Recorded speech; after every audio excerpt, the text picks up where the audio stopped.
Hi, I'm Femi OK and you're in the stream. Now today we're having an end of year party on the stream and we'll take a look back at some of the highlights of 2014.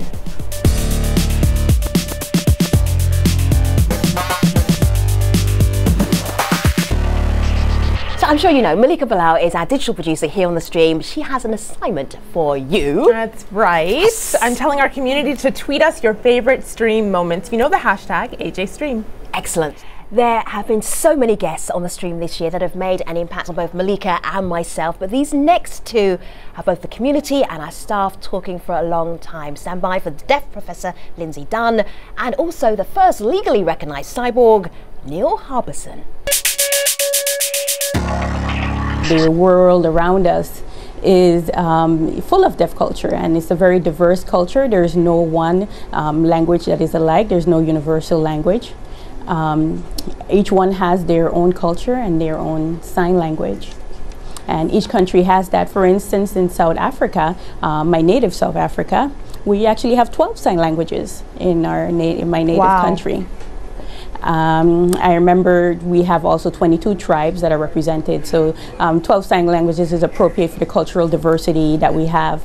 But they have established what is known as South African Sign Language by choosing signs from those 12 languages to form that language. Right. For political reasons, we will utilize that one universal South African Sign Language, so to speak. But when people go back home to their hometowns and tribes, they utilize their own sign languages. So again, it's very complex, but the most important thing to understand is that deaf people and the deaf community is basically a microcosm of a national identity. Therefore, I'm South African. That's who I am first. That is definitely my cultural perspective. And then afterwards, I become deaf at that point. Obviously, I'm isolated from the mainstream community, and therefore I have to adapt as a deaf person. So while most of us see reds and greens and blues, Neil hears them with the help of a camera antennae that's surgically implanted into his head, and it's called the iBorg. So Neil, right now, if you're looking at me, what colour am I wearing right now? Well, you're quite silent, so I guess it's just black. So because black is silence. Black. So if you are wearing blue, you would sound like C#. If you are wearing yellow, you would sound G. So each color creates a light frequency that can actually be heard, and that's what the antenna does. It actually allows me to hear the frequencies of light. He was such a popular guest, we had to bring him back. Neil Harbison, the world's first human legally recognized cyborg. It is great to have you back here on the stream. Lean forward so that we can actually see what makes you such a sensation. I want to see your antenna. Oh, well. Yeah, we see a little bit of it. We see headphones, but not the thing that makes people stare.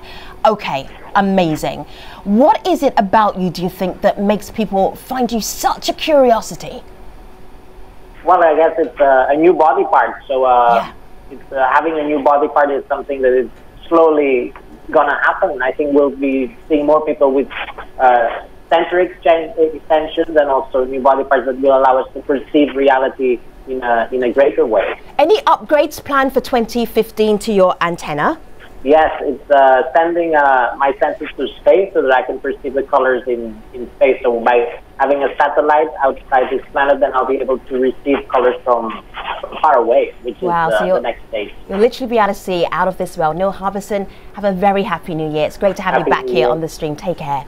Now, the stream is a social media show, but we love to surprise even the most savviest of techies. Now, do you remember the Fun Nuns? Our show on Catholic social sisters had us smiling for a really long time.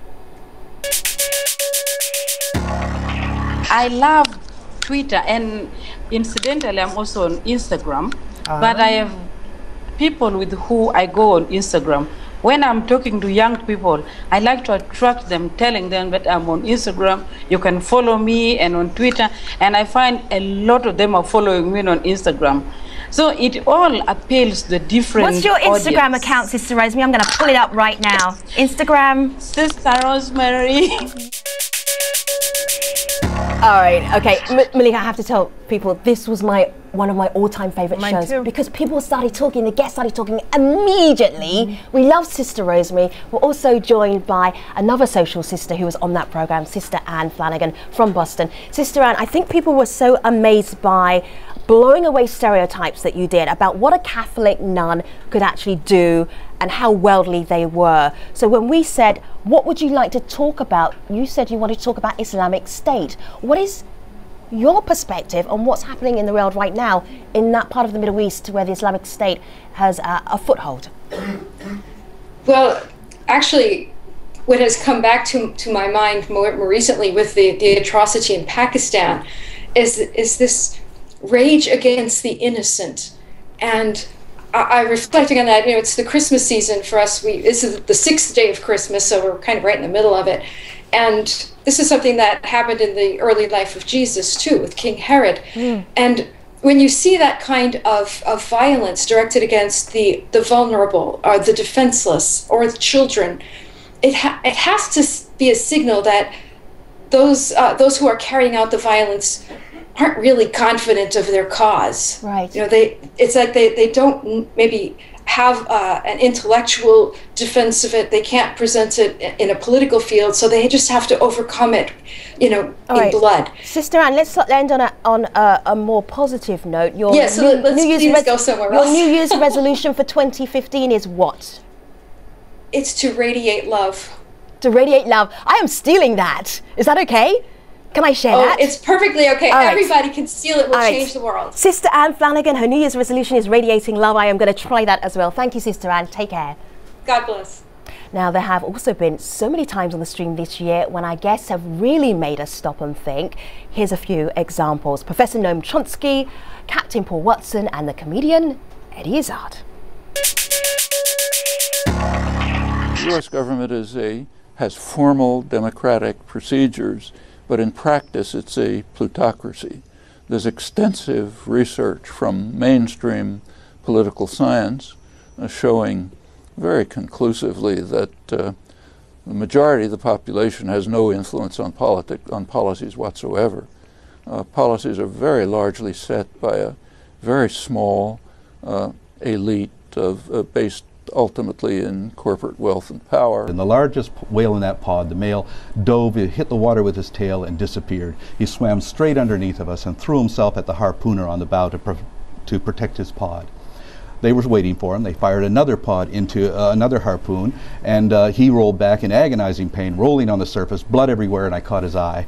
And he came towards us underwater. I saw a trail of bloody bubbles coming real fast. He came up and out of the water at an angle so that he was going to fall on top of us and crush us. And as his eye rose up out of the water, and I looked into it, I could even see my own reflection in that eye. Right. I saw understanding. He understood what we were trying to do, because I could see him make the move to pull himself back, and he began to slide back into the water. His eye disappeared beneath the waves, and he died. He could have killed us and chose not to do so. But I also saw something else, pity, not for himself, but for us, that we could take life so thoughtlessly and ruthlessly. And for what? What were the Russians killing those whales for? Primarily for spermaceti oil, and one of the things they were using it for was to make intercontinental ballistic missiles, lubricating oil for those missiles. So here we were, destroying one of the most beautiful, intelligent, socially complex creatures on the planet for the purpose of making a weapon meant for the mass extermination of human beings.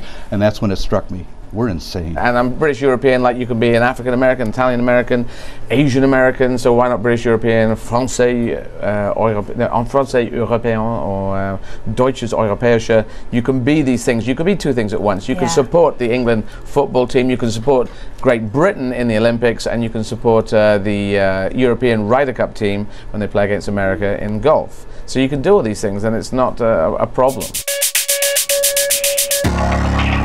I really loved that show. Now, Femi, I might be biased, but I think the community drives our show. You would agree, of course. And you at home had so many favorite programs this year: singer-songwriter Yuna, Sesame Street's Cookie Monster, and Edna Adan, the founder of Somaliland's only maternity hospital. This is the first song, the first Malay song that I wrote. It's called Dan Sebenarnya.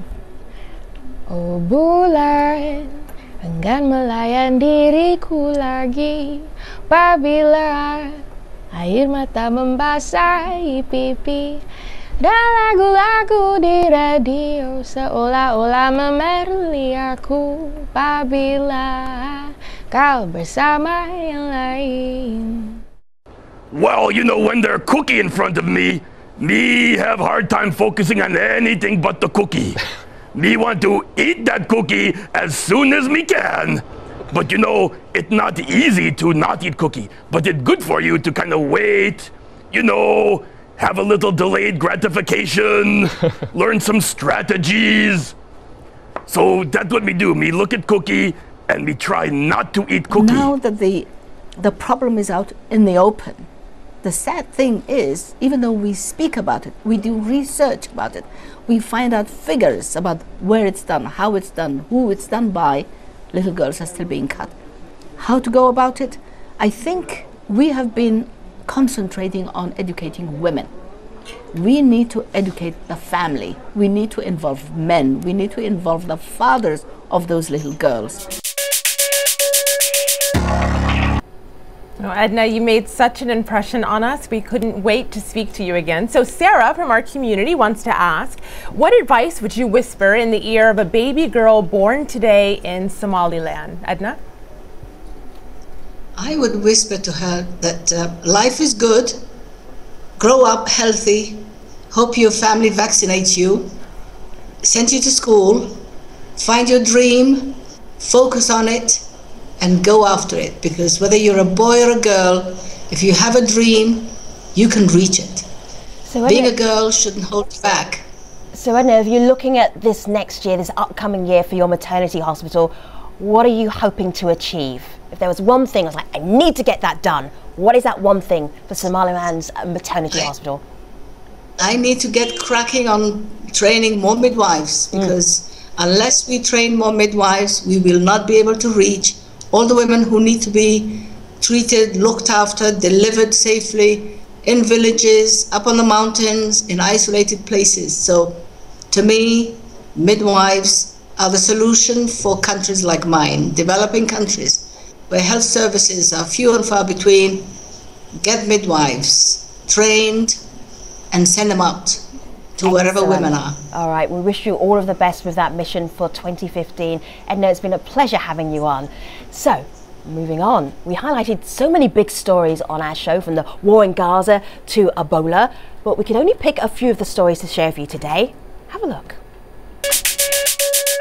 The state of Libya that recognizes every citizen of it, all of its citizens, and deals with offenders from the previous regime through the transitional justice and everything else, and basically resolve all outstanding issues and bring back all of the refugees. But this is theoretical today. Today is theoretical because the state is not there, because half of the country doesn't recognize part of the state. So how do you solve that? And Issam here on set just said it does not exist. The Duru'a themselves, who are taking care of the operation of Dawn of Libya, are considered part of the state. We basically don't see our leaders on TV anymore. So, you know, that's the reason why we seek Twitter, that's why we seek YouTube, that's why we seek Facebook.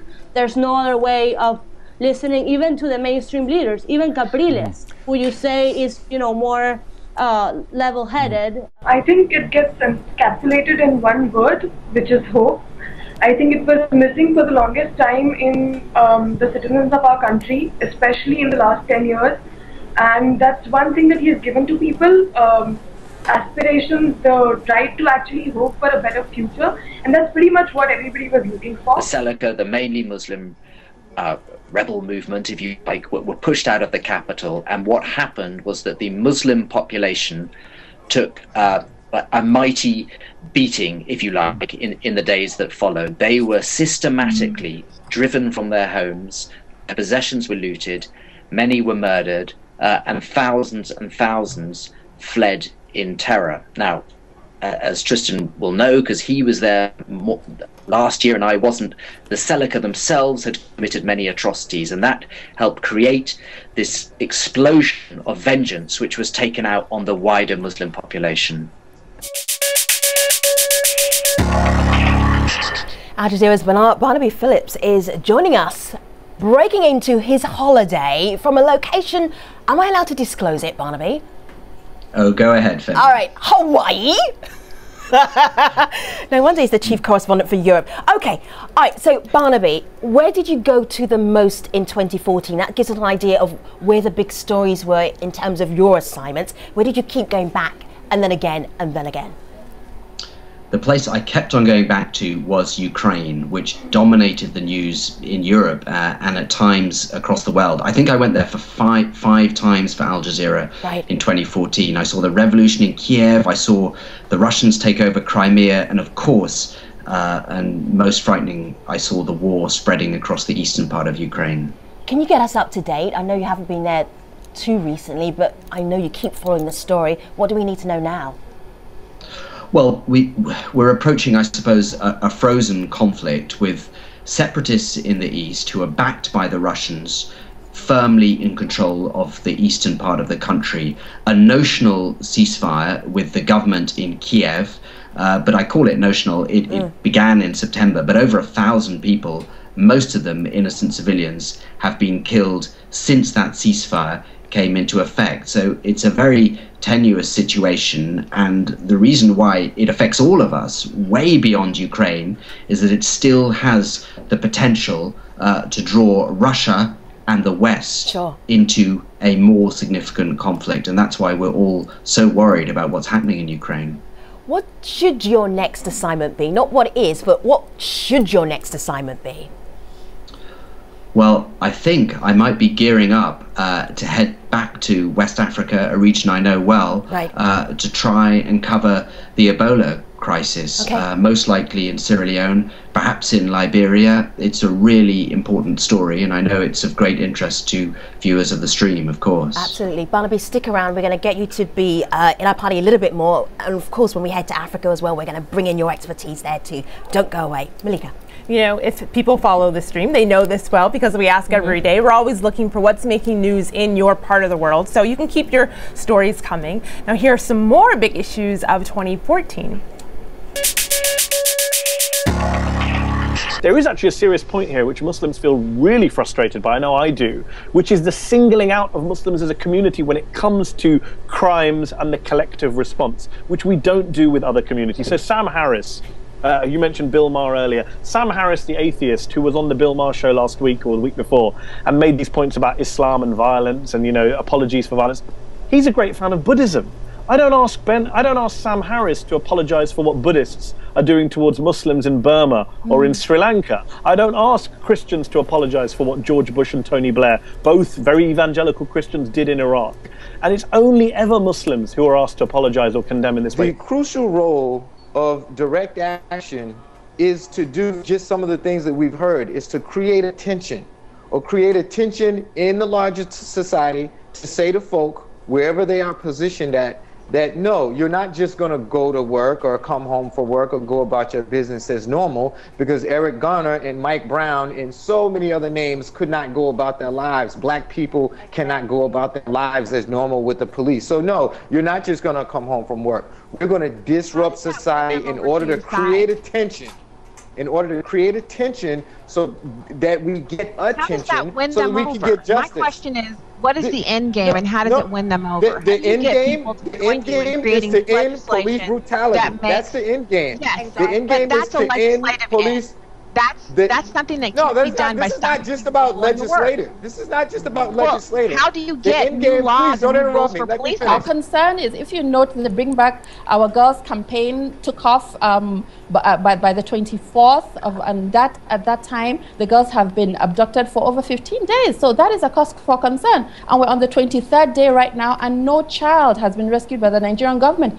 That is a cause for concern. Within this period of 23 days, we as Nigerians require daily briefing on the exact situation of this operation. Of course, we're mindful of the fact that we do not expect the military to provide us any information that will compromise the rescue operations that is ongoing. But at the same time, we feel we're owed. We need to know what is going on. Primarily, our concern is consistently Boko Haram has said these children are a target. What is being done to ensure they're safe and protected? Well, as you saw there, Nigeria is so full of stories, and we have such an engaged community there. So Nigerian activist Bisi Alimi joins us now from London. And we have this question from our community. It's on my laptop. Villager says, I stopped at a pro Bring Back Our Girls rally in Abuja yesterday. I was surprised to see fewer than 30 attendees. So Bisi, what do you think 2015 will bring for those girls? I think there is a general, fatigue that is going on in Nigeria as per the campaign to bring back the girls. There's a lot going. The prices of oil has plummeted. So there's increased poverty, which is not very visible. And there's election coming on. So the girls are not really, the cause for concern anymore. Nobody really cares about the girl. Everybody wants to get elected. Ordinary Nigerians are thinking of which political bandwagon to jump onto. They're trying to secure their pocket for 2015, so nobody cares about the girls anymore, and it's really unfortunate. Wow. Okay, let me just bring back Barnaby. Barnaby, Nigeria used to be your beat. Do you agree with what Bisi just said? Nobody cares about the Chibok girls?